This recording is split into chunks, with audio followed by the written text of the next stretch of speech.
دنیا میں 4 طرح کے لوگ ہیں، میں اور آپ جتنے یہاں بیٹھے ہیں کسی ایک زمرے میں ضرور ہیں۔ اب ہم نے یہ دیکھنا ہے کہ ہم کس گروہ میں ہیں، کس طبقے میں ہیں۔ فرمایا عبد رزقہ اللہ مالا و علما، پہلا وہ شخص جس کو اللہ نے مال بھی عطا کیا ہے، علم و شعور بھی عطا کیا ہے، فہم و ادراک کی دولت بھی عطا کی ہے۔ فہو یتقی فیہ ربہ، اور وہ اللہ سے ڈرتا ہے۔ علم جو دیا گیا ہے تو تقوی اس کی زندگی کا حصہ ہے، وہ مال کے معاملے میں بہت محتاط ہے۔ وَيَصِلُ فِيهِ رَحِمًا، اور وہ صلہ رحمی کرتا ہے، رشتہ داروں کے حقوق کا خیال رکھتا ہے۔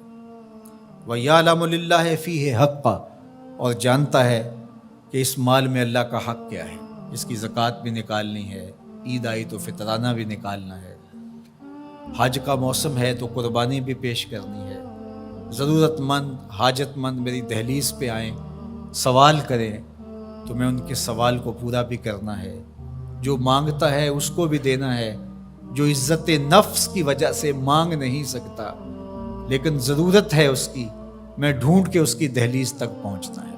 فَهَذَا بِأَفْضَلِ الْمَنَازِلِ، یہ شخص جس کے پاس مال بھی ہے، علم بھی ہے، اللہ سے ڈرتا بھی ہے، صلہ رحمی بھی کرتا ہے، مال کے حق کو بھی جانتا ہے، کائنات میں جو بہترین لوگ ہیں اس کا شمار ان بہترین لوگوں میں ہوتا ہے۔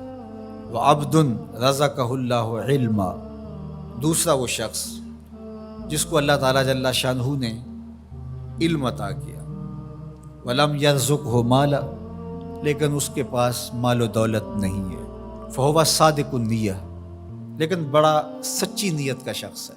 یقول، وہ کہتا ہے، لو ان لی مالا لعملت بعمل فلان، اگر میرے پاس مال ہوتا تو جس طرح فلاں شخص نے اچھے کام کیے ہیں میں بھی یہ کام کرتا، میرے پاس مال ہوتا تو میں بھی مسجد تعمیر کروا دیتا، میرے پاس مال ہوتا تو میں مرکز مصطفیٰ کے لیے اپنی خدمات پیش کر دیتا، تجوریاں کھول دیتا، جو کام سالوں میں ہونا ہے مہینوں میں ہوتا، اور وہ سچی نیت سے اگر ہوتا تو کرتا بھی۔ کچھ لوگ ہوتے ہیں کہ نیت کرتے ہیں، جب آ جاتا ہے تو پھر کھسک جاتے ہیں، یہ کھوٹی نیت والے ہوتے ہیں۔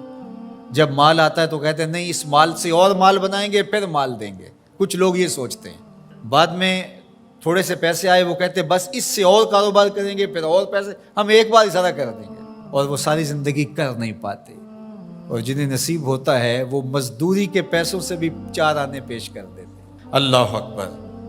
تو فرمایا کہ وہ سچی نیت کا ہے، اگر اس کو مال مل جائے تو وہ واقعہ ہی کر دے ایسا۔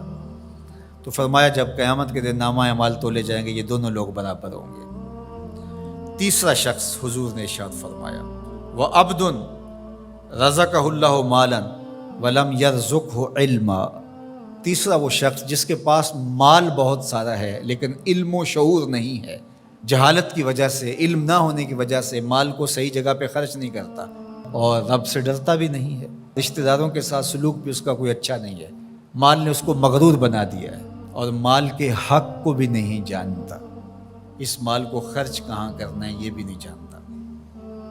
فَهَذَا بِأَخْبَثِ الْمَنَازِلِ، حضور نے فرمایا یہ خبیث ترین جگہ پہ کھڑا ہے۔ چوتھا شخص وہ جس کے پاس مال بھی نہیں ہے، جس کے پاس علم بھی نہیں ہے، اور وہ کہتا ہے اگر میرے پاس پیسے ہوتے تو میں فلاں کی طرح عیش و عشرت کرتا، میری بھی موجیں ہوتی، میرے میں کیا کمی ہے، تو وہ اس کی نیت کے ساتھ کھڑا ہو گیا۔